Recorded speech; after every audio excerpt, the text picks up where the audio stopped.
I have a brief educational, sometimes, overview of this relatively rare pathological condition.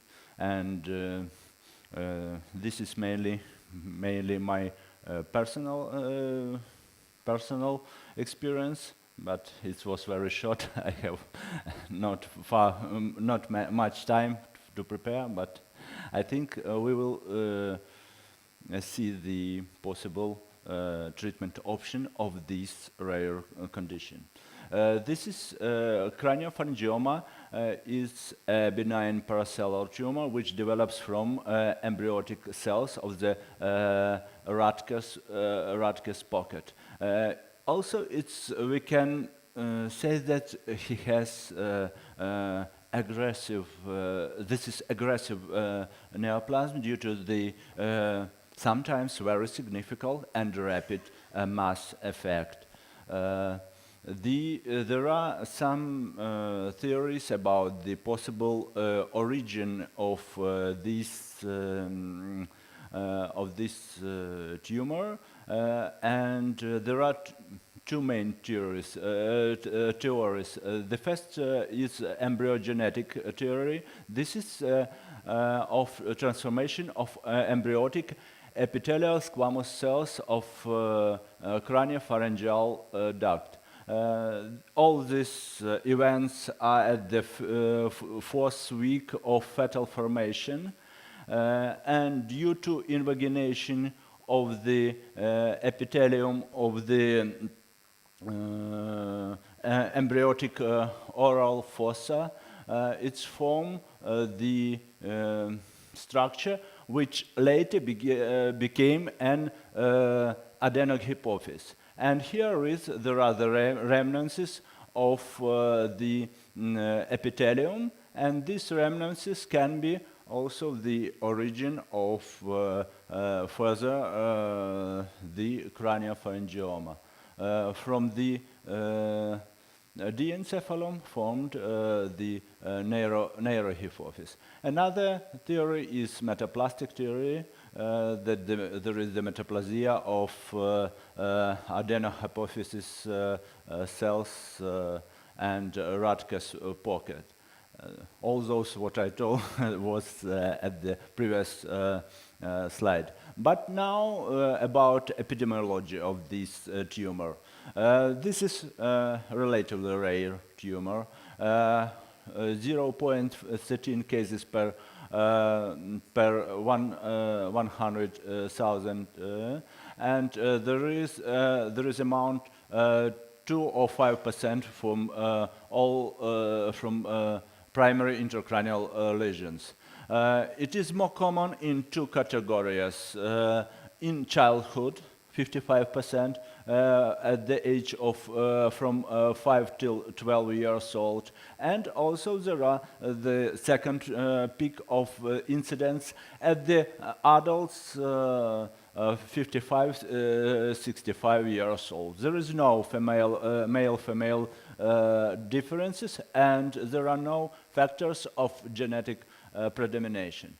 There are two main pathological types, and everybody, neurosurgeons, met with them. The first is adamantinoma that occur more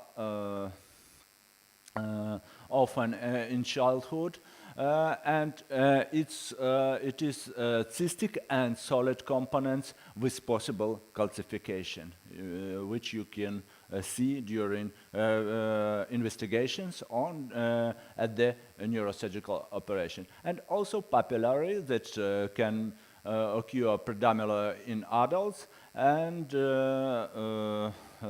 it's less infiltrated surrounded structures. The clinical manifestation of the craniopharyngioma can be different, and sometimes equal in childhood and in adult. Child is the delay of early puberty, low growth due to hypopituitarism, due to pressure of tumor on hypothesis.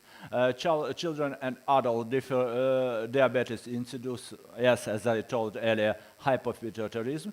And in cases of intracellular localization, it can be also all hormonal changes which show of this status. Also, one of the significant symptoms is visual impairment. In these cases, a lot of visual impairment, decreased vision, bitemporal hemianopsia due to localization, different localization of this tumor. Also, there are signs and symptoms which connected with obstructive hydrocephaly, which occur very often in these in cases of this tumor. This is the cases of increased intracranial pressure, headache, nausea, vomiting. Hydrocephalus, as you see, it can be in 48% of children and 30% of adults. Also, it's caused by tumor in retrochiasmatical localization. Of course, in childhood, it often diagnoses in cases with obstructive hydrocephaly, the primary diagnosis. Also, there are behavioral disorders, memory loss, hepatic hypersomnia, and Korsakoff's syndrome. Seizures are rare, but can be occur after surgery. There are three main symptoms dependent on localization. Prechiasmatic, chiasmatic, compression of optical apparatus, atrophy of optic nerves, bitemporal hemianopsia. Retrochiasmatic, third ventricle obstruction, hydrocephalus, and increase of intracranial pressure. And intracellular pressure on pituitary gland and its stalk, and endocrinopathies and headaches. Yes, as I mentioned earlier, the possible diagnostics review is the computer tomography. Also, it's very important to see these calcification, which occur very often in this special adenocarcinoma. Magnetic resonance imaging to see the localization, location of this tumor. Also, we need the consultation of neuro-oncologists and endocrinologists to see about his hormonal profile. There are a few options of this treatment of craniopharyngioma. The first is, of course, that this is a surgical removal of this tumor by different approaches, by different neurosurgical approaches. Radiation treatment, radiotherapy, radiosurgery, and also the dynamical observation. As for surgery, there are, it depends on types of craniopharyngioma, and according these types, neurosurgeon can prepare those or another approach to this tumor.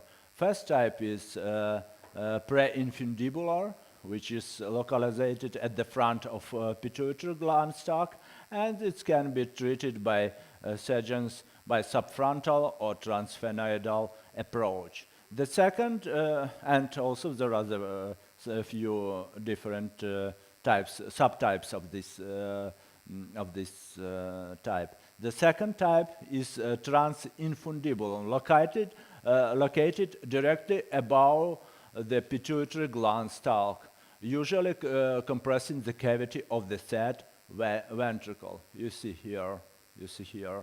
And this is one of the most dangerous and hard localization for surgeons, and it can be approached by pterygonal transcalosis, also sometimes by transsphenoidal approach. The SAD type is located behind pituitary gland stalk, retroinfundibular. And also there are a lot of surgical approaches for this tumor. And there are fourth and fifth types, and the fifth types, this ectopical located craniopharyngioma. About this we also need to remember, because sometimes neurosurgeons can treat or operate tumor and find the evidence, pathomorphological evidence, in unexpected places that can be located also due to transposition of this tumor. As for the next treatment strategy after surgery, the surgery is very important. In the case of complicity of surgery, it depends the probability of recurrence. If we see the total removal with maybe some remnants of calcificate, it can be achieved in 15 or 50%. It's very hard to remove the craniopharyngioma, as neurosurgeons can say this. And the possibility of recurrence in these cases is 15 and up to 30% that it can be removed. And if it's only partial removal or aspiration in cases of cystic tumors, the probability of relapse is up to 70%. And in these cases, it needs to make the second option, or to what to do with this recurrence, what to do with this relapse. Also, I want to emphasize in some prognostic factors for craniopharyngiomas. The good prognostic factor is the absence of calcification and, of course, the radical surgical treatment. The poor risk factor is the size of tumor, more than 5 centimeters, hydrocephalus, and also the age under 5 years. There are a few treatment algorithms for this condition. In the cases of poor risk factor, the first option is the surgery. If the patient is under the age of 5 years, it's after surgery, it needs surveillance, and in the cases of progression, it needs to repeated surgery up to 7 years, when radiation therapy can be produced, can be managed for this patient. If the age up to 5 years, in the cases of relapse, patient can be treated by radiotherapy, and then also in cases of the next progression, it can be also surgery, maybe sometimes of radiation, which we will speak about this later. With good risk factors, also it's need to attempt of radical removal of this tumor and try to complete its removal, but it's hard, as every neurosurgeon know. But in cases of incomplete removal, also we have the possibility to treat this patient by radiotherapy. And once again, treatment protocol, also this depend of compressive syndrome in the cases where there are with symptomatic cases. We need to make, for example, if it is cystic tumor, we need to make rapid aspiration or try to remove this tumor. What about radiation treatment? As you know, as we all know, that the main task of this treatment is local regional control of tumor and also normal structures and tissues protection. This is the balance between necessary dose and tolerance dose of organs at risk, and tumor control and the risk of side effects. There are a few options of radiation treatment for craniopharyngioma, and this include not only the distant radiotherapy or radiation treatment, but also in some cases there are some studies, some publications, some clinical experience of brachytherapy of cystic lesions of craniopharyngiomas. For example, in Hungary, I know there is a lot of experience of this brachytherapy for craniopharyngioma. There are a lot of external beam radiotherapy, stereotactic radiosurgery, proton therapy. It can be used in these cases. The precise of this treatment method is for conventional radiotherapy up to 5 millimeters, stereotactic radiotherapy 3 millimeters, 1 millimeters, 1 millimeter for proton therapy, Buryk peak. The precise of this treatment is depend on localization of this tumor near the critical structures of optical tract. As you see, there are different technologies, and usually the prescribed dose for this treatment is up to 54 grays in 30 fraction, with not very big size of this fraction due to localization near the optic apparatus. There are a few papers which tell about the recurrence rate up to 50% if the dose on the tumor is lower than 54 grays. Of course, we need, as we spoke yesterday, we need to consider the dose tolerant limits for the optic tract, and as I will not repeat yesterday's lecture, and there are the example of these plans.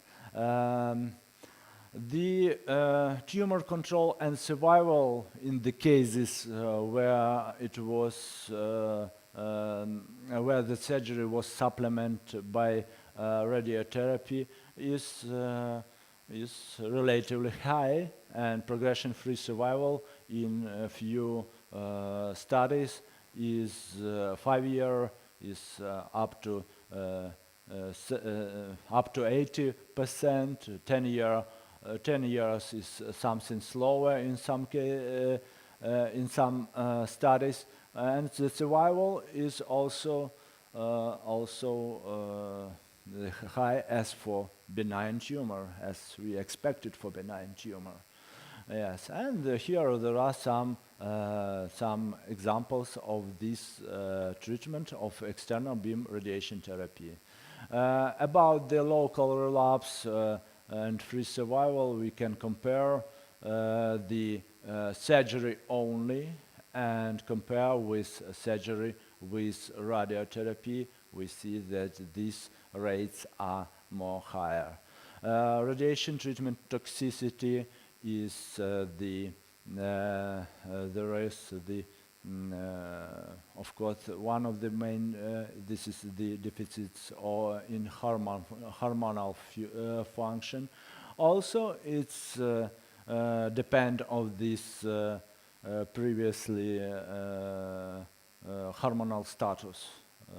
And a few words also about the proton therapy. It's possible the plans possible to treat this location. Local radiotherapy, as I mentioned earlier, also this is the insertion of this tumor. The advantages of radiotherapy provide long-term local control and stabilization, but it does not give the opportunity to rapidly improve the patient condition in the case of sharp warping. Stereotactic radiosurgery also can be treated for these tumors, and usually, yes, we treat it by cyberknife. Single fraction for stereotactic radiosurgery also it can be, but it too close to these structures, and we need to dose constraints for these tumors. The doses are for single fraction 14 and 16 grays.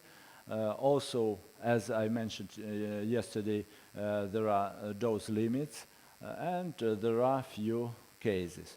Cyberknife, this is the case from my personal experience. Here in Sigulda, we have no the patients yet with craniopharyngioma, but in my previous, we have nearly 5 or 6 patients with craniopharyngiomas, and despite the cystic lesion, as was mentioned earlier, that this is not a good prognostic factor, we achieved the good result in the tumor control. The doses for single fraction and outcome is pretty high for this treatment, and this is also we can see that the treatment outcome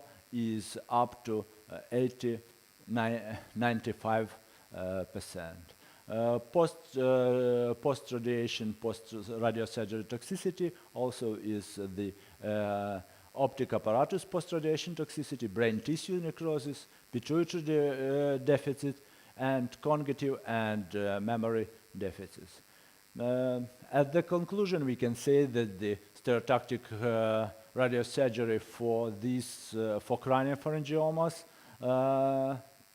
stereotactic radiosurgery, stereotactic radiotherapy is the not possible, but one of the options, need options for treatment for these patients to reduce the possibility of relapse of these tumors. Thank you for your attention.